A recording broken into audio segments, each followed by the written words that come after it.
Hey guys, thanks for joining me on my journey of joy, grief, and authenticity. This week is part 2 in my Grief Leader series featuring my best friend forever, my Biffa, also known as Jessica Flores Schafer. She has experienced tremendous grief with the loss of her mother, and that was 12 years ago. So she's had a lot of time to see how grief evolves over time and how it ebbs and flows, but it doesn't go away. Learning how to own that, learning how to move forward anyway, is something that she can definitely advise on. So I hope you guys enjoy. So what has time shown you over the years? Because I gain a lot of wisdom from you about what grief looks like over the course of years, and quite frankly, seeing you go through something like that and knowing, okay, like it is hard, and I witnessed you trying to get through the days, and so I know that it's possible. I think originally I mentioned you as my my grief leader in a way, or something like that. I can't remember if that's the exact term, but the idea that she taught me that grieving is okay, and it's good, and it's normal, and it's healthy, and it won't go away. You have to learn to sift out the voices of people who are giving bad advice. And that's a hard thing to do because it's not always coming from a bad place, but at the end of the day, it affects you because you're already carrying this huge, heavy load, and you shouldn't have to carry more by, oh, am I doing this wrong? Should I not be talking about this anymore? Oh, it's been X amount of days. Well, why am I sad now? It's been 2 years. I learned to sift those out and keep going. Time has shown me that, what year is it? 2019. There are some days, random days, that I just may wake up and the pain is still there because I need my mama for this, or I want my kids to be around my mama.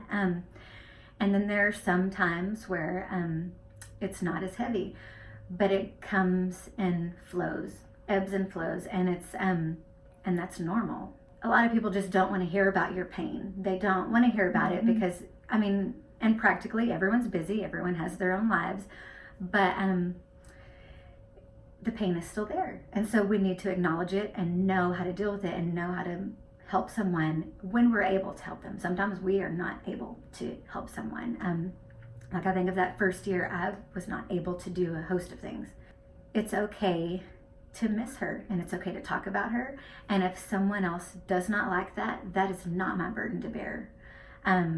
It's certainly not. And for years, and you may remember, for years I felt that way. Like I couldn't say anything. I sometimes hear my mama's words echoing. I remember her life, and I just remember, okay, well, I've been through this, so I'm going to get through this. Not I can get through it, I'm going to get through this. I think a lot of people say time will heal all the pain from grief. And I know a lot of people talk about that nowadays because that's not really a good way to put it. It makes things easier to bear some things. Sometimes time can be more brutal just because of the time, Sometimes it's like, oh wow, I've done all this in my life. I have a baby girl now and a teenager, and I've done this without my mama helping me. And then sometimes it's like, I'm so, that's empowering, I've done that. And then sometimes you think, oh, I've done all this without my mama, and it's a completely different feeling. And that's normal. Feel through it and then move forward to the next thing. I remember getting off the phone with you, and it was like, and it had been several years, and I got off the phone with you, and I was like, that felt like the old Jessica. Like that felt like Jessica before her mom died.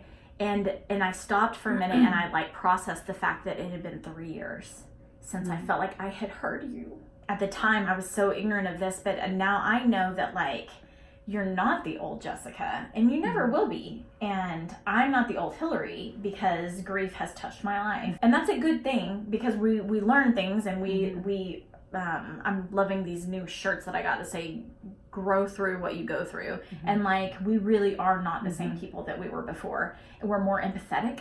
So sometimes I'm like, when am I going to get back to the old me? And then I have to remind myself, I'm not going to get back to the old me. And that's okay. And I'm okay with that because I like this version of me. And I think this version of me is probably more sincere and authentic than I was before. I've heard a lot of people through my life, not over just this circumstance, but other things. Well, they can't know what you're going through because they haven't been there. And I always pause when I hear that because I disagree with it strongly. And you're one of the reasons for that, because when I was going through that, you had not dealt with that. You just are my best friend who was right there going, I'm here for you and I love you. And you didn't know what to do, but you were there, you were loving. And I think that's all it takes. So, and I think sometimes it's easy for people to say, well, I haven't been there, so I can't do anything and I don't want to do anything. And it's an easy cop out to go, well, I'll do nothing then. Yeah. And that is not helpful. Thanks for tuning in, you guys. This is just part 2 in the Grief Leader series. There's more where that came from. And above all, from whatever you heard today, I hope that you can still take away the idea that grief may enter your life, but you can still be strong, you can find strength, and you can find joy within all of that mourning. Thanks, guys. Have a great week.